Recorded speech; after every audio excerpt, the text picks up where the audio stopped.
Me besó en la frente esa mañana, como siempre lo hacía. Yo aún estaba en pijama, de pie junto a la estufa, volteando panqueques para nuestra hija. Caleb se inclinó.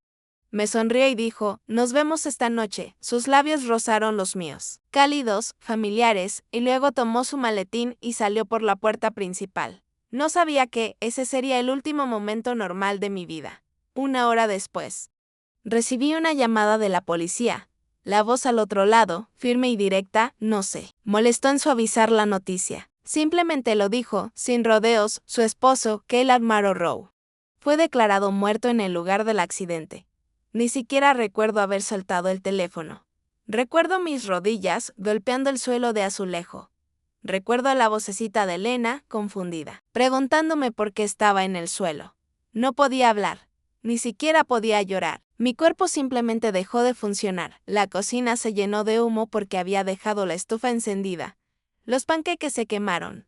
Ese olor todavía lo tengo grabado en la memoria. Llamé al teléfono de Caleb. Sonó. Volví a llamar. Luego fue directo al buzón de voz. Lo intenté 5 veces antes de rendirme. No podía respirar. Solo quería que fuera un error, una confusión. Que fuera otra persona. No Caleb. Llamé a mi madre. Estaba en mi casa en 20 minutos.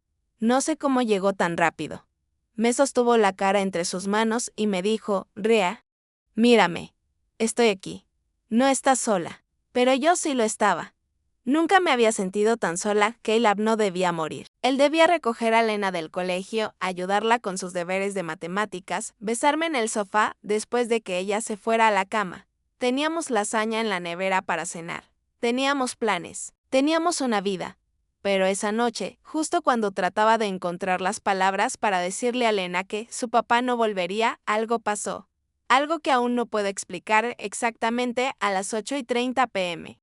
Escuché cómo se abría la puerta principal. Escuché pasos, el sonido familiar de las llaves golpeando la mesa de la entrada y luego su voz.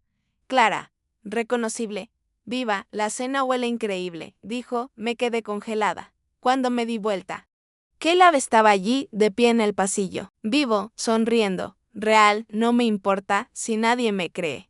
Yo sé lo que vi, sé lo que sentí. Mi esposo murió esa mañana, pero esa noche volvió a casa. La mañana había comenzado como cualquier otra. Tranquila, simple, esa clase de rutina que uno deja de notar después de años de repetirla. Caleb ya estaba medio vestido cuando desperté. Estaba al pie de la cama, abrochándose su camisa azul clara, deslizando el brazo dentro del saco. Apurado, como siempre, pero aún así se las arregló para sonreírme al verme despierta. Estás despierta temprano, dijo, acercándose para plantarme un beso en la frente. Escuché la alarma, murmuré. Aún envuelta en la manta, la pusiste en posponer. 3 veces, yo estaba disfrutando mis últimos 10 minutos de paz. Él se rió mientras agarraba su reloj de la mesita de noche. Deberías probarlo. Fue a la cocina mientras yo me incorporaba. Lena, nuestra hija, ya estaba en la mesa, balanceando los pies, leyendo uno de sus libros de dinosaurios en voz alta para nadie en particular. Estaba obsesionada con ellos. Podía nombrar más dinosaurios que la mayoría de los adultos. Mamá, ¿sabías que el estegosaurio tenía un cerebro del tamaño de una nuez? Dijo con orgullo al verme entrar. No lo sabía. Le respondí besándole la cabeza. Pero ahora nunca lo olvidaré. Caleb estaba haciendo panqueques. Siempre lo hacía los miércoles. No importaba cuán tarde llegara a casa, insistía en hacerlos. Decía que afianzaban la semana. Yo solía poner los ojos en blanco, pero en secreto me encantaba. Se movía por la cocina como si estuviera bailando. La masa en un bol, la espátula en la mano. El chisporroteo de la sartén. Tarareaba. Mientras cocinaba, no podía cantar ni un poco, pero ese tarareo suyo siempre hacía que la casa se sintiera más cálida. Lena empezó a hacerle preguntas sobre algo del colegio. Y terminaron en una especie de discusión amistosa a la que apenas presté atención. Yo estaba sirviendo café, revisando el celular, pensando en planes de lecciones y reuniones de padres. Vida normal, pensamientos normales. Caleb volteó un panqueque. Se giró hacia mí y dijo, ¿firmaste el formulario para la excursión? Lo dejé en la encimera anoche. ¿Te olvidaste otra vez?, respondí. Me miró con esa expresión de culpable inocente que sabía que me hacía reír. Le tendí el formulario, a último minuto. Como siempre, la espontaneidad construye carácter. La impuntualidad hace que el director te llame, respondió, riendo. Lo firmó y deslizó el plato de panqueques frente a Lena. Me quedé viéndolos un segundo. Mi esposo y mi hija comiendo, riendo, llenando la cocina con el sonido del amor. Recuerdo haber pensado cuán afortunada era. No de forma grandiosa, dramática, solo una conciencia silenciosa de que esta vida era buena. Vivian, mi madre, llamó justo antes de que Caleb saliera. Lo hace a veces, esas llamadas matutinas que dice que son por Lena, pero que en realidad son para asegurarse de que yo esté respirando. Siempre fue un poco controladora, pero ahora que soy madre, lo aprecio más. Buenos días. Cariño, ¿estás despierta? Tengo café en la mano y panqueques en la estufa. Estamos despiertas. Bien. Pasaré más tarde a dejar los libros de Lena. ¿Necesitas algo? No. Estamos bien. Te quiero. No te olvides de comer. No lo haré. Caleb terminó de empacar su bolso y besó a Lena en la frente. Luego se giró hacia mí. Yo estaba de pie junto al fregadero, bebiendo café y observándolo. Se acercó, se inclinó y me besó otra vez. Más lento, más largo. Nos vemos esta noche, dijo. Recuerdo cómo lo dijo. Tranquilo. Casual. Como cualquier otro día. Como cualquier otro adiós, asentí. Le pedí que condujera con cuidado, y lo vi salir por la puerta. El sol ya estaba arriba. Los pájaros cantaban afuera. Se suponía que llovería más tarde, pero el cielo seguía despejado. Me quedé allí, de pie, mirando la puerta cerrada. Algo en el silencio que dejó su partida me pesó más de lo habitual, pero lo dejé pasar. Tal vez solo eran nervios, hormonas, o demasiada cafeína. Revisé el celular. Eran las 7:51 am, le envié un mensaje. Conduce con cuidado. Te amo, respondió al instante con un emoji de corazón rojo. Ese fue el último mensaje que recibí de él. Después de que se fue, el día siguió con normalidad. Ayudé a Lena a preparar su mochila. Llevaba su sudadera púrpura favorita, la de letras brillantes al frente. Hablamos sobre su prueba de ortografía. Discutimos un poco sobre si podía llevarse su dinosaurio de peluche. Decía que le ayudaba a pensar mejor. Le dije que no. Hizo un puchero y lo dejó en el sofá. Vivian llegó temprano, porque claro que sí. Recogió a Lena. Me dio un beso en la mejilla y me recordó que comiera. Las despedí y volví a limpiar la cocina. El café, a medio beber. La masa de panqueques aún en el bol. Eran las 8:10 de la mañana. Estaba enjuagando un plato cuando sonó el teléfono. No tenía ni idea de que todo estaba a punto de cambiarse o no a las 8:11, todavía. Recuerdo el número. Empezaba con 312, lo que significaba centro de la ciudad. Supuse que era alguien de la oficina de Caleb. Quizás por algo relacionado con la fecha límite de su proyecto. Me sequé las manos con un trapo de cocina y contesté con mi voz habitual, algo distraída. Hola. El hombre al otro lado no preguntó si era yo. No se tomó el tiempo de preparar la conversación. Habló como alguien obligado a leer un guión terrible e innecesario. ¿Es usted la señora Ria Marorow? Dudó. Algo en su tono me dejó un peso en el estómago. Sí, dije lentamente, soy el oficial Michael Landry, de la Policía Estatal de Illinois. Llamo en relación a su esposo, Caleb Marorow. Me quedé inmóvil. El corazón empezó a golpear con fuerza en mi pecho, pero logré mantener la voz estable. ¿Qué pasó? Hubo una colisión en la ruta 14. Aproximadamente a las 7:58 de la mañana, un camión semirremolque perdió el control bajo la lluvia e impactó contra un sedán que coincidía con el registro del vehículo de su esposo. Lamento mucho tener que informarle, señora, pero su esposo fue declarado muerto en el lugar del accidente. No respondí. No podía. Las palabras no encajaban. ¿Muerto? ¿De qué estaba hablando? Caleb acababa de salir por la puerta. Lo había visto con mis propios ojos. Me había enviado un mensaje después de las 8. Está equivocado, dije. Mi voz era apenas un susurro. Se equivoca. Acaba de irse al trabajo. Eso no puede ser cierto. Lo siento mucho, repitió el oficial. Esta vez más suave. Su billetera, su teléfono y su identificación fueron encontrados en el lugar. Lo hemos confirmado con el registro del vehículo y su licencia. El teléfono se me cayó de las manos. Golpeó el suelo con un sonido seco y agudo. Mi cuerpo se rindió antes que mi mente. Las rodillas me doblaron y me desplomé sobre el suelo de azulejo. El aire desapareció de mis pulmones. Todo lo que podía hacer era jadear y temblar. Lena seguía en casa.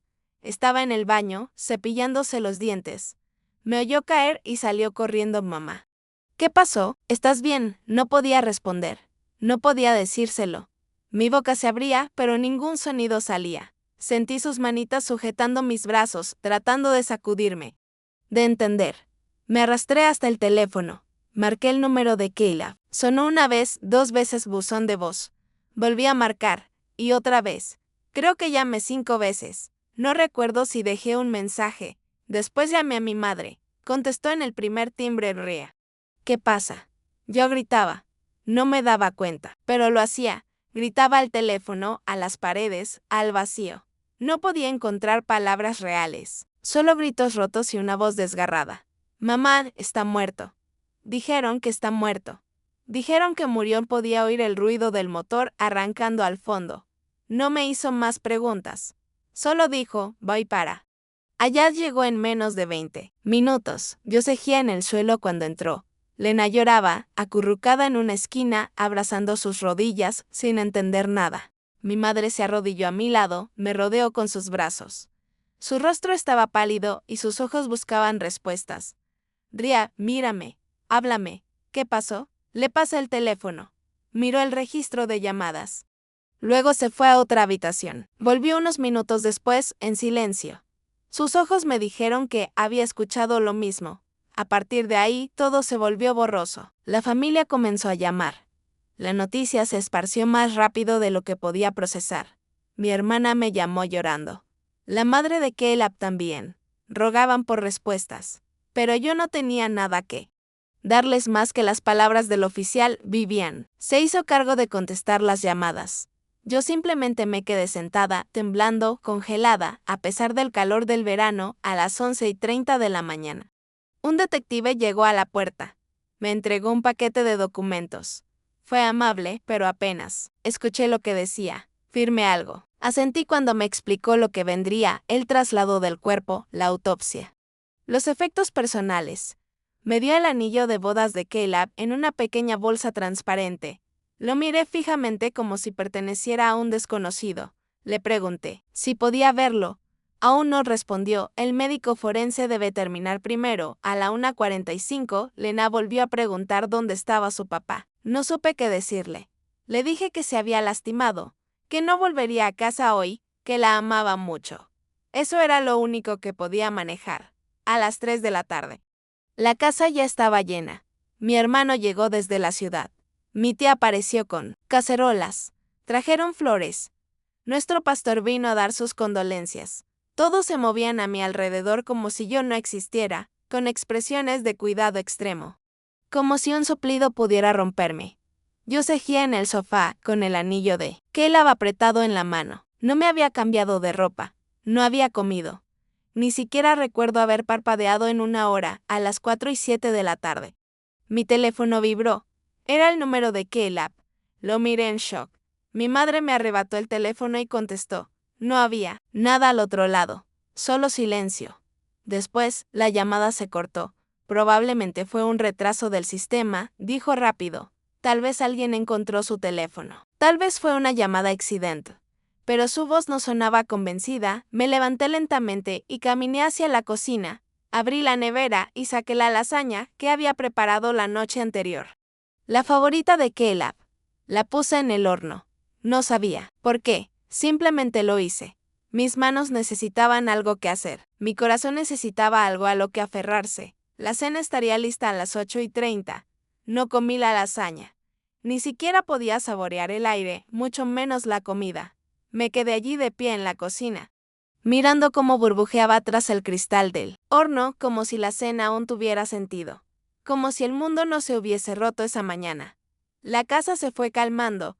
Los visitantes se marcharon alrededor de las 6. Vivian se quedó, por supuesto. Se sentó en la sala, con la Biblia en el regazo, hojeando las páginas sin leerlas. Lena estaba en su habitación, dibujando con crayones, tratando de ser valiente a su manera callada. Aún no le había dicho la verdad. No podía. No cuando yo misma no sabía que era real.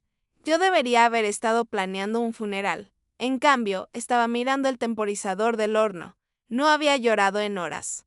No porque no sintiera dolor, sino porque el dolor se había estirado tanto que se convirtió en otra cosa, algo apagado, zumbante, irreal. A las 7:15 caminé por el pasillo hasta el armario de Caleb. Su camisa de franela azul aún colgaba allí, al final del perchero, la misma que usó cuando fuimos al huerto en otoño. La tomé, me la acerqué a la cara, todavía olía a él, a su colonia, cálida, terrosa, con un toque cítrico. Volví a la cocina usándola. Vivian levantó la mirada desde el sofá. Frunció un poco el ceño, pero no dijo nada. A las 7:45 puse la mesa. 3 platos, tenedores, cuchillos, servilletas. No lo dudé. Coloqué el plato de Caleb exactamente en su lugar habitual, al final de la mesa junto a la ventana. Saqué su silla, llené su vaso con agua. Vivian se levantó lentamente. Ryan dijo con cautela: ¿Qué estás haciendo? Estoy sirviendo la cena, respondí. Su voz se tensó. Sabes que él se ha ido. Necesitas sentarte, cariño. Descansa un poco. No tengo ganas de descansar. Ella miró la mesa, luego volvió a mirarme. Me estás asustando. No le contesté. Simplemente caminé hacia el horno. Saqué la lasaña y la coloqué sobre la estufa. El aroma llenó la cocina. Rico, familiar, el favorito de Caleb. Siempre pedía más, siempre decía: la haces mejor que mi madre. Y luego me guiñaba un ojo como si estuviera revelando un secreto peligroso. A las 8:05 fui a ver cómo estaba. Leonard estaba acostada en la cama, despierta, abrazada a su dinosaurio de peluche. Papá no está en casa, dijo suavemente. Me senté en el borde de la cama y la arropé con una manta. Puede que llegue tarde, susurré, pero te ama mucho. Siempre vuelve a casa con nosotras. Lo sabes, ¿verdad? Ella asintió. ¿Puedo ir a cenar contigo? Por supuesto. La llevé de vuelta a la cocina. La senté y le serví un plato pequeño. Vivian se negó a tocar el suyo. Me observaba con ese silencio cargado que solo una madre puede sostener, preocupada, cautelosa. Rezando por dentro, me senté frente a la silla vacía de Caleb. No hablé, no lloré, solo esperé. El tic-tac del reloj de la pared sonaba más fuerte de lo que jamás había sonado. A las 8:20 las luces parpadearon. Vivian se irguió. Lena ni lo notó. Hablaba con su peluche sobre si a los dinosaurios les gustaba el queso. A las 8:25 olí algo extraño. No la lasaña. Otra cosa. Aceite de motor y lluvia. Me golpeó de lleno. Como si alguien hubiera abierto una ventana dentro de mí. Ese aroma era el mismo que traía Caleb después de conducir bajo la lluvia. No tenía razón para estar ahí a las 8:28. Vivian se levantó. Necesitas detener esto ahora, dijo. ¿Estás invitando a algo que no pertenece a esta casa? No, invité nada, respondí. Solo preparé la cena. Se movió hacia la puerta. Me quedaré en mi casa esta noche. Volveré por la mañana. Esto no se siente bien. No la detuve. Tomó su bolso y salió, murmurando una oración en voz baja, mientras pisaba el porche. ¿A dónde va la abuela?, preguntó Lena. Está cansada, dije. Come tus guisantes. Exactamente a las 8:30. La puerta principal se abrió. No se azotó, no crujió. Se abrió del mismo modo en que lo hacía cuando Caleb olvidaba girar bien la manija. Me levanté. Lena miró más allá de mí y sonrió. Papá. Me di la vuelta. Caleb estaba de pie en la puerta, empapado, con gotas de agua cayendo de su chaqueta. Sus zapatos estaban llenos de barro. Su cabello húmedo. Se veía cansado, pero vivo. Mis piernas flaquearon, pero no caí. Me apoyé en la silla. Él me sonrió. Esa misma sonrisa de siempre. La cena huele increíble. No podía hablar. Mis manos temblaban. Sentía el borde de la mesa presionando contra mi cadera. Entró, dejó su bolso junto a la puerta como siempre, y comenzó a desabrocharse la chaqueta. Perdón por llegar tarde. El tráfico estaba terrible. Hubo un accidente en la ruta 14. Tuve que desviarme. No podía respirar. Me miró, confundido. Ria, ¿qué pasa? Lena corrió hacia él, la levantó. Le besó la mejilla y rió. Yo no me moví. Solo lo observé. Mi esposo había muerto esa mañana. Había firmado los papeles. Había sostenido su anillo en mis manos. Y sin embargo, ahí estaba, de pie en mi cocina, entero, preguntando qué había de cenar. No dije una palabra. Mis ojos no podían decidir si creerle. Era real. Sus pasos resonaban en la madera. Olía a pavimento mojado y jabón. Una gota de agua resbaló por su sien hasta el suelo. Lena balbuceaba sobre sus dibujos, sobre cómo la abuela se había ido temprano. Él sonrió, asintió y le besó la cabeza. Como si nada hubiera pasado. Como si no hubiera muerto, hacía apenas 10 horas. Se volvió hacia mí, frunciendo el ceño. Ria, ¿estás bien? Estás muy pálida. Retrocedí un paso, como si mi cuerpo no confiara en lo que veía en mis ojos. Mi corazón golpeaba con tanta fuerza que parecía que iba a romperme las costillas. Me aferré a la mesa. Moriste esta mañana, susurré, enladeó la cabeza. ¿Qué? Moriste en la ruta 14. La policía me llamó. Vi el informe. Me dieron tu anillo de bodas, miró su mano. El anillo aún estaba. Ahí parpadeé. Me sentía mareada. Estabas muerto. Caleb, repetí, más fuerte esta vez. Dijeron que un camión te golpeó. Dijeron que no sobreviviste. Dijeron que te habías ido. Él dio un paso adelante con una mano alzada, en gesto de calma. Ni siquiera estuve en la ruta 14, dijo. Tomé Belmonte. Vi un bloqueo más adelante y me desvié. Sí hubo un accidente. Pero lo vi desde lejos. Estuve en la oficina todo el día. No, no lo estuviste. Llamé a tu teléfono. Hablé con la policía. Un detective vino a la casa. Me entregó documentos. Me dio tu anillo. Ria, no entiendo lo que estás diciendo. Mírame. Estoy bien. Trabajé todo el día. Incluso te mandé un mensaje antes del almuerzo. Supuse que estabas ocupada. No recibí nada, dije. Tomé mi teléfono, abrí nuestra conversación. El último mensaje era el emoji de corazón que me mandó a las 7:51 am. Nada después de eso. Mira, dije, mostrándole la pantalla. No hay más mensajes. Él sacó su teléfono, tocó la pantalla. Aquí dice que te mandé un mensaje a la 1:14 y otro a las 5 diciendo que salía tarde. Jamás los recibí. No están en mi teléfono. Te llamé 5 veces esta mañana. Dejé un mensaje de voz. Él revisó su historial de llamadas. Negó con la cabeza. No tengo llamadas perdidas. Ni mensajes de voz. Nada. Nos quedamos en la cocina, mirándonos como completos desconocidos. La tensión se apoderó del aire. El olor a lasaña aún flotaba, pero todo se sentía fuera de lugar. Lena tiró de su mengue. Papá. ¿Por qué mamá llora? Él se agachó para abrazarla. Solo está sorprendida, cariño. Todo está bien. Me miró con ternura. Ven, siéntate.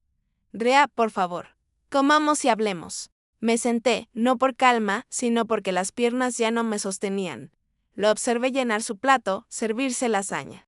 Verter agua en su vaso. Era zurdo.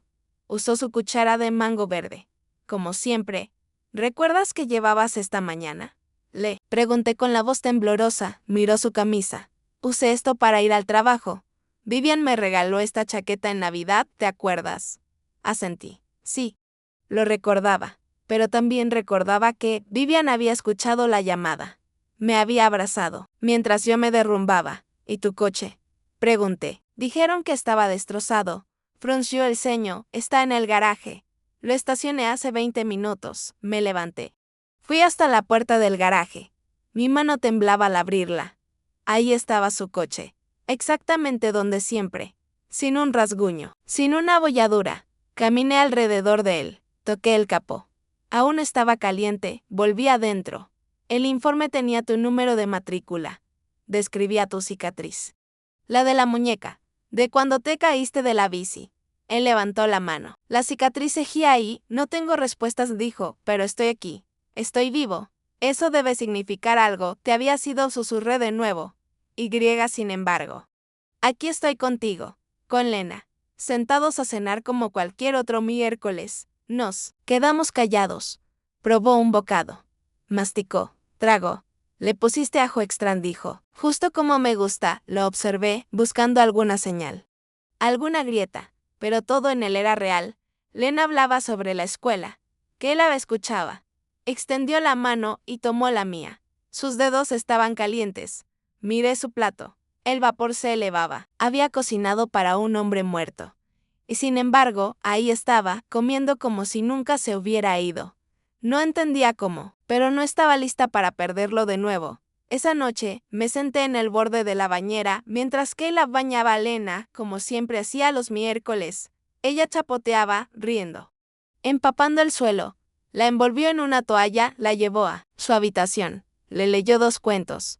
Su voz suave y baja, la que siempre la hacía quedarse dormida. Lo observé desde la puerta. No interrumpí. No pregunté más. Solo lo observé. Besó su frente. Apagó la lámpara.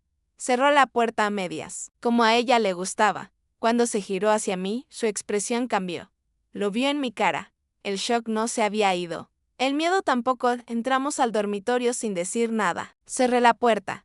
Me giré hacia él. ¿De verdad no recuerdas nada? Ningún choque. Ningún impacto. Se sentó en la cama, con los codos sobre las rodillas.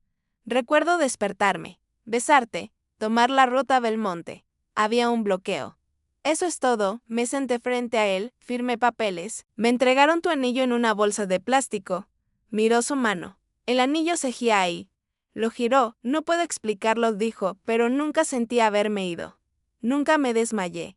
El día transcurrió como siempre. Yo no podía discutir. Ya, no tenía hechos con qué hacerlo. Había llorado a mi esposo. Y ahora lo tenía frente a mí. Mi mente pedía lógica.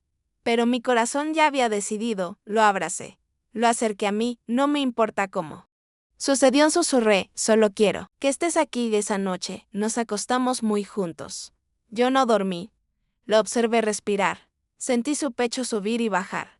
Cada parpadeo era un temor a que desapareciera. Pero por la mañana seguía ahí. Los días siguientes estuvieron llenos de preguntas. Llamé al detective. No había registro de accidente alguno. No existía ningún oficial llamado Michael Landry. Ningún papeleo. Ningún reporte forense. Ningún ingreso hospitalario. Nada. Le conté todo a Vivian. No quería creerme. Pensó que lo soñé, hasta que le mostré el anillo que me entregaron. Aún sellado, idéntico al que Caleb seguía usando. Se quedó en silencio. Luego dijo, te dieron una segunda oportunidad. No la desperdicies. No la desperdicié. El miedo se quedó un tiempo. Me despertaba en la noche para comprobar si seguía respirando. Lo abrazaba más de la cuenta. Y cada mañana, en vez de decirle adiós, le decía, vuelve sano y salvo. No le contamos a mucha gente lo que pasó. Dijimos que hubo un error. Algunos lo creyeron. Otros no. Deje de explicarlo. A veces Lena lo menciona. ¿Recuerdas cuando papá se fue ese día y volvió con la lasaña? Solo asentimos. Ella no carga el miedo que yo cargaba. Para ella, él volvió. Y eso basta. Dejé de buscar respuestas, no porque no me importara, sino porque entendí que la verdad no vive en los hechos, vive en los milagros. Caleb volvió. Mi familia está completa. Y eso es suficiente para mí.